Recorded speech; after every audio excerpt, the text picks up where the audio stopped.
Sabe de onde é que vêm as grandes descobertas? A gente costuma imaginar um cientista tendo um momento de pura genialidade. Mas a verdade é que a ciência é construída com um conjunto de ferramentas bem específico. Então hoje a gente vai abrir essa caixa de ferramentas e ver como o conhecimento é montado de verdade, peça por peça.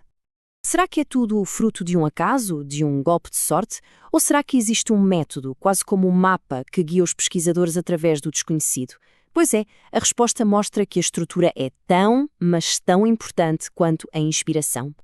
Pensa nisso como se fosse a arte da culinária. Um grande chefe não tem só uma ideia genial para um prato. Ele precisa da receita certa, dos melhores ingredientes e, claro, da técnica apurada. Na ciência, a lógica é exatamente a mesma. Como dizem aí Silva e Menezes, o sucesso depende do procedimento e da habilidade em escolher o caminho. O método, no fundo, é a receita para a descoberta. E é justamente essa jornada de escolhas que a gente vai percorrer agora. A cada passo, vamos abrir a caixa de ferramentas do pesquisador para montar juntos o projeto de uma investigação. Bom, tudo começa com uma pergunta fundamental. Antes de decidir o como, qualquer pesquisador precisa definir o porquê. Qual é a verdadeira motivação por trás daquela investigação? Basicamente, existem duas grandes forças que movem a ciência. De um lado, temos a pesquisa básica, que é alimentada pela pura curiosidade de expandir as fronteiras do que a gente sabe. Do outro, tem a pesquisa aplicada, que nasce de uma necessidade prática, com um objetivo muito claro de resolver um problema do mundo real. Uma pergunta, o que a gente pode descobrir, enquanto a outra pergunta, como é que a gente resolve isso? Ok, com a motivação definida, o próximo passo é decidir que tipo de informação procurar. Será que é algo que dá para contar e medir? Ou é algo que precisa de interpretação, de uma compreensão mais profunda? E olha, essa aqui é uma bifurcação crucial no caminho. A abordagem quantitativa busca padrões traduzindo o mundo em números, em estatísticas. Já a abordagem qualitativa, ela mergulha no contexto para entender os significados, as narrativas. No fundo, é a diferença entre saber quantos e compreender o porquê e o como. Então, já sabemos o porquê e o tipo de dado que vamos usar. Agora, a pergunta é, qual é a missão exata deste estudo? A ideia é só mapear um território desconhecido, descrevê-lo em detalhes, ou ir mais fundo e explicar como ele funciona? O mais interessante é que estes objetivos muitas vezes representam uma verdadeira jornada.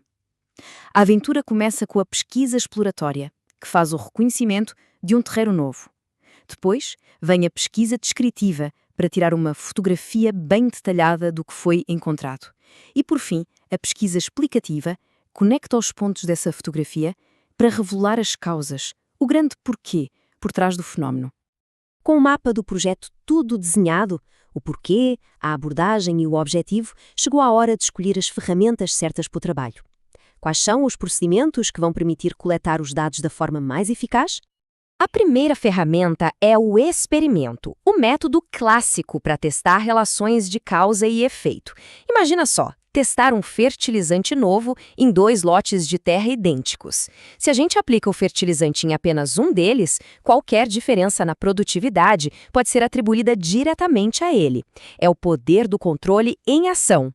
Mas e se a pergunta não for sobre causa e efeito, mas sim sobre a escala de um fenómeno? Aí entra o levantamento, ou a survey. É uma ferramenta poderosíssima para tirar um retrato de uma população inteira, só questionando um grupo menor, mas que seja representativo. É o que se faz em pesquisas de opinião ou nos censos, sabe? Onde o objetivo é poder generalizar as conclusões. E o resultado de um levantamento pode ser um número de impacto gigantesco. Por exemplo, um censo pode revelar que 90% das crianças de uma certa idade estão na escola. De repente, uma única porcentagem nos dá um panorama claro e direto sobre uma realidade social em larga escala. É muito forte. Mas e se o objetivo não for a amplitude de um censo, mas sim a profundidade máxima? Para isso, a ferramenta é o estudo do caso.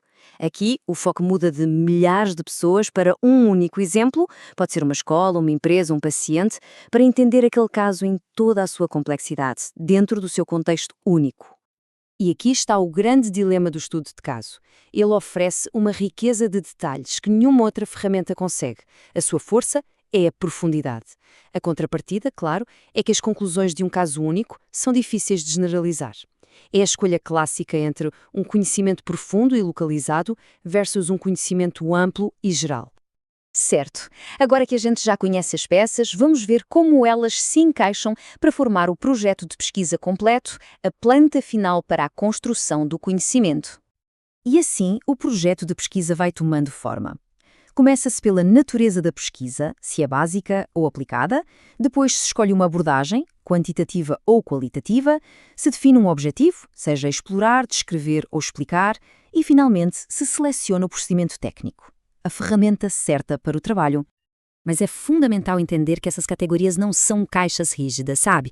A pesquisa mais inovadora muitas vezes é flexível. Um estudo pode começar com entrevistas qualitativas para explorar um tema e depois usar um levantamento quantitativo para medir o tamanho do problema.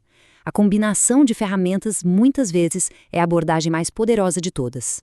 No fim das contas, a pesquisa científica não é um bicho de 7 cabeças.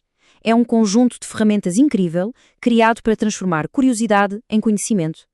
O mundo está cheio de perguntas, só esperando por uma resposta. A verdadeira questão é: que ferramenta vamos escolher para encontrá-la?